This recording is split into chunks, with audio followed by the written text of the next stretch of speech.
What is up, y'all? It's your boy 12-inch coming at you with episode 5 of Farms Out, where we send our farms out. Bet y'all did not expect that, huh? My wonderful, beautiful, sexy editor, Raced. Shout out to him. You guys have not shouted out him before. He's a good guy. He had a suggestion that I answer a couple questions basically whenever I am doing this. So I'm gonna go through this first farm and make my presets, and then I'm gonna answer 3 questions that I randomly found through my comments that I'm going to respond to through my YouTube stuff. And if you guys want to get featured as questions in the next time, I don't know, comment below and I'll look at them next time and I don't know, I'll answer some questions or comments. And they can really be anything. Like, I mean, I'll talk about my personal life and stuff too. Usually when I talk about I send a pip and no one troop. There's no pit. There's no pit to send to, okay, guys? I send my one troops, okay? There's video evidence of me sending one troops. So let's see, what do we have here? We have 3, okay. So we're gonna make this a 126 load. Okay, boom. All right, and then we have 2, so we're gonna make that a 126 as well. Cool. And then boom. Okay, and then choose that everything, anything else. So that should be fine. We'll call that. And then yeah, we're fine. Okay, cool.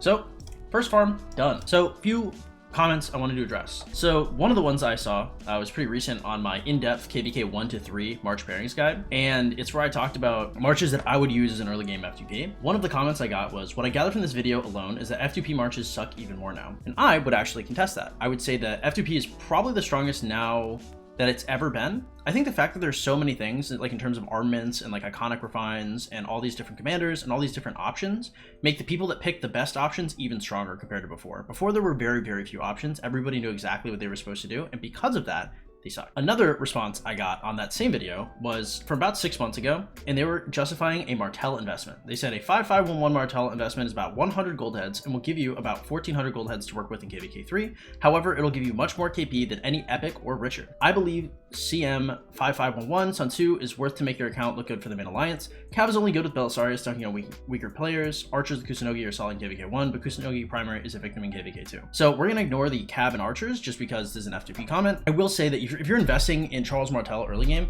you're probably doing something wrong.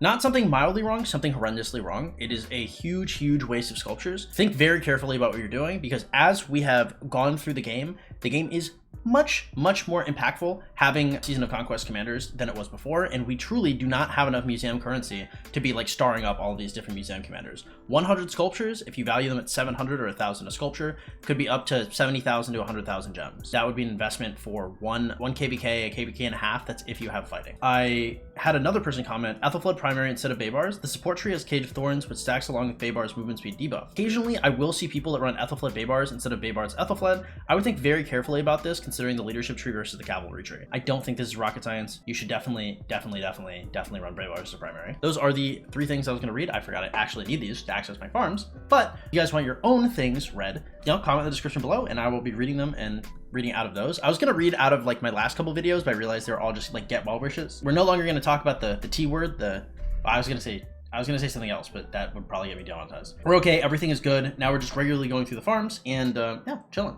Big chilling. And oh my god, we have presets for everything. Let's see how much faster this makes us. All right, I'm not gonna lie, that was a little faster. I've never used presets. I wonder what the aggregate amount of time that I've lost throughout this game never using presets. Man, y'all have just been looking at me this whole time, and I've been way too stubborn to do it. Honestly, because I just don't care. Maybe I haven't cared about the aggregate amount of time lost, but obviously I do, right? Because I'm not on my farms that much. If I was on my farms more, then I'd be like, oh, like I don't really care about the time and it would make sense. But obviously I do care about the time, because I hate going on my farms, which is why this is a series. Oh no, it's me. Well guys, hey, we all have humbling experiences sometimes. Every time we realize that we are the idiot. Maybe that's just me. Maybe I just realized that on occasion. Anyway, it's good to be humble, guys, because, if you're not, you can end up like me here with no presets. Wow, this is so much faster. I'm an idiot. Oh man, it's good that I don't take myself too seriously, or I'd be done for right now. It is interesting, like another thing that I think is really funny is like as people come into the game, they always think that F2P is getting weaker. They're like, oh, is F2P dead? Is the game dead? Is blah blah blah blah blah blah blah. And like the thing is, Rise of Kingdoms is still like in a really good spot. They're doing really well content creator wise, especially like sponsoring people and making sure the game continues. And F2P are just like pretty strong. Like when I started playing, like because people have no frame of reference for a time they were never around, right? But when I started playing, like it was impossible. The concept of an F2P hitting T5 was already dubious, and them doing it under 2 years was considered like a feat. Like now, if you're doing F2PT5 and it takes you longer than 14 months, like people are looking at you like you're an alien. People are like, oh my god, like you're messing up, which I think is super funny, right? Like when we first got here, of course, and like you know, there's a big issue with information too, which I'd like to think I pioneered. I'm gonna say I did actually, because there are no other F2P content creators. You know, I may have paved the way, but like the game has also changed for the better, right? Like if I restarted now, like I could restart and I could hit F2PT5 in probably like 4 months, which is crazy. Like if somebody restarted with like,